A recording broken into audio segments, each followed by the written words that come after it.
Le roi Hassan II était là, son frère, le prince Moulay Abdallah aussi. Et aujourd'hui, l'un des envoyés spéciaux de l'ORTF à Rabat a pu rencontrer le frère du roi, blessé au cours de cette fusillade samedi au palais de la Skirate. Je ne savais pas où était mon frère. Il y avait une telle panique que j'ai cru que la meilleure des façons de passer inaperçu, c'est de me déguiser en serviteur du palais, à savoir la djellaba blanche et la fameuse chachia rouge qu'on met sur la tête. Ça a marché pendant 2 heures, 3 heures. J'ai eu beaucoup de chance parce que je me suis rendu compte qu'on liquidait systématiquement tous ceux qui étaient serviteurs du palais. On nous a donné l'ordre après 2 heures sous un soleil brûlant, une fois sur le dos, une fois sur le ventre, une fois les mains en l'air, une fois les mains sur le dos, de se mettre en colonne par 3 pour faire le tri. Et en passant, c'était un soldat qui m'a dit textuellement, tiens, enlève ce que tu as sur la tête. Je disais tout à tous les domestiques justement de faire semblant de ne pas me reconnaître. Mais un sous-officier m'a reconnu. Alors on nous a scindés en 2 groupes, je crois que le mien était à peu près de 25. On nous a mis carrément contre un mur. Et un Alftrak est passé avec une 12-7 et a commencé à nous mitrailler. Heureusement que je suis très sportif. J'ai plongé, naturellement, et je me suis caché derrière des cadavres.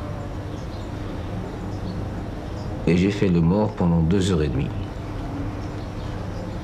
avec la tête un peu dans l'eau, sur le côté, voyez-vous, à peine pour respirer. Parce que l'eau de quelques tuyauteries qui avait été percée par les balles, giclait continuellement. Sur ce, il y a un homme qui me prend par la main, qui me retourne et qui dit en arabe, qu'avons-nous fait là? C'est le frère du roi, c'est le prince, nous sommes des assassins. À ce moment-là, tout bonnement, je me lève, je lui dis effectivement, je suis le frère du roi, le prince Moulay Abdallah, mais je ne suis pas mort. Alors je constate qu'à ma droite et à ma gauche, il y avait tout le groupe, si vous voulez, des invités, ceux qui n'étaient pas morts et ceux qui agonisaient, étaient parqués de la même façon, mais ils n'avaient pas été mitraillés.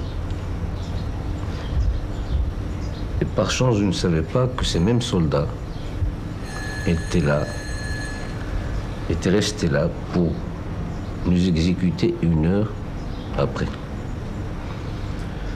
Je me lève, je me dirige vers un soldat, je lui arrache la mitraillette de sa main. Sur ce, j'ai donné l'ordre aux soldats de laisser soigner les blessés, j'ai appelé quelques médecins.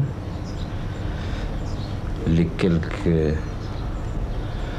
y avait dans un coin les jeunes princes et princesses, les enfants de Sa Majesté le Roi. Je les ai mis à l'abri. Mais les personnes, si vous voulez en bon français, je les ai eus un peu au culot. Parce qu'ils étaient là, ils devaient nous exécuter 1 demi-heure après. Sur ça, je leur ai dit, je vais aller à Rabat.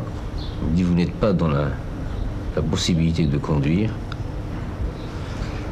Je vais vous accompagner. Il me dit, je vous demande de rester avec nous parce que la situation n'est pas sûre.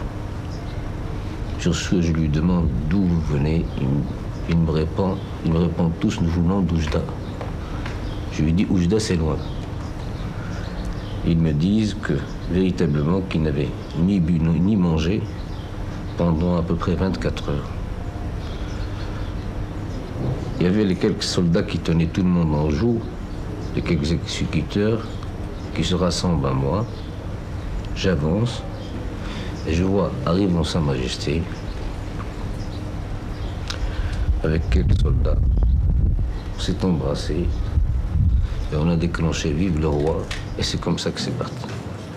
Mais pendant ces 2 heures, les soldats qui participaient à cette mutinerie ont exécuté des gens. Non. Ils ont été sûrement pris de panique en sachant que le général Medbourg était mort. Ils devaient regagner sûrement la capitale, mais ils avaient laissé une centaine d'hommes, comme je vous ai dit, pour là, vers les 7 heures du soir, nous exécuter. Vous n'avez pas eu l'impression, quand les soldats sont arrivés dans le palais d'Eskrirat, ils ont cherché des gens. À aucun moment, on ne vous a cherché, ou on a cherché la famille royale? Non. Ils ont cherché surtout des officiers. J'ai vu des officiers abattus devant moi. Et heureusement qu'ils ne m'ont pas trouvé parce que depuis longtemps, je ne portais pas le général Medbourg dans mon cœur. Je crois que ma seule chance, c'est mon déguisement. C'est-à-dire qu'il est possible que les cadets, ce que l'on a appelé les cadets, ne voulaient pas vous faire de mal à vous, particulièrement famille royale, mais qu'en revanche, les meneurs de la mutinerie pouvaient éventuellement, si vous avez trouvé, vous exécuter. Ah oui, mais même les cadets étaient dans un état d'excitation terrible. Ils étaient littéralement drogués, aussi bien médicalement que politiquement. Vous n'avez pas eu l'impression que les mutins étaient venus pour faire le vide? Justement, je crois qu'ils étaient venus pour faire le vide et après faire le tri. Parce que de la façon dont ils sont rentrés dans la cour du palais, de tirer véritablement au bazooka et au mortier, et de tirer dans la foule, il ne faisait aucune différence ni entre les ambassadeurs, les chargés de mission, les étrangers. Autrement dit, ils auraient fait le tri après. ils risquaient de désorganiser le pays finalement en décapitant tout ce qu'il y avait à la tête du pays. Ils ont essayé du moins de le faire. Est-ce que l'on va punir les cadets? Seule Sa Majesté est juge de prendre cette décision. Mais je pense que pour tous les peuples marocains, il serait nécessaire de donner un exemple. Est-ce qu'il peut y avoir des changements politiques, par exemple au gouvernement? Une question, vraiment, c'est une question qui appartient personnellement à mon frère.